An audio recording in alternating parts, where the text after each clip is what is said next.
جنت دے اندر لباس لبے گا، پھر ہاتھ دے اندر اللہ پاک جنتی رومال عطا کرے گا، کنگن تے زیور اللہ پاک بندیاں نو دی ہوراں نو عطا کرے گا۔ نبی پاک صلی اللہ علیہ وسلم نے فرمایا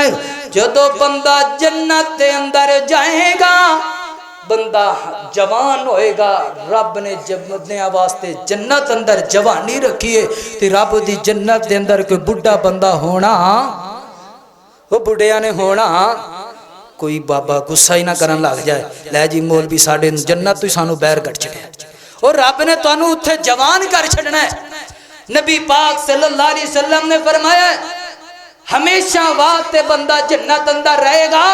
او دا لباس کدی پوسیدہ نہیں آئے گا، او دے لباس دے وچوں کدی بدبو نہیں آئے گی، انج لگیا کرے گا کہ بندے نے ہونی نواں لباس پا کر کے آیا۔ آپ نے فرمایا کہ اللہ رب العالمین قد عطا کرے گا کہ حضرت آدم علیہ السلام جیسا عطا کرے گا، 60 ہاتھ تے لمبا 90 فٹ اللہ تعالی انسان نو اللہ تعالی وجود عطا کرے گا،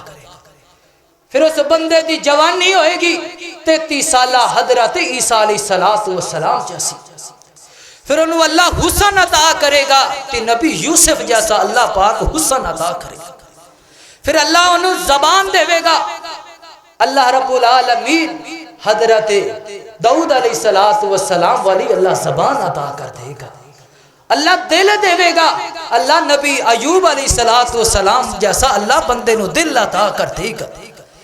بولے گا کہ نبی داؤد علیہ السلام طرح تی آواز آئے گی تی امنت لال دی طرح آوازاں آئے گی،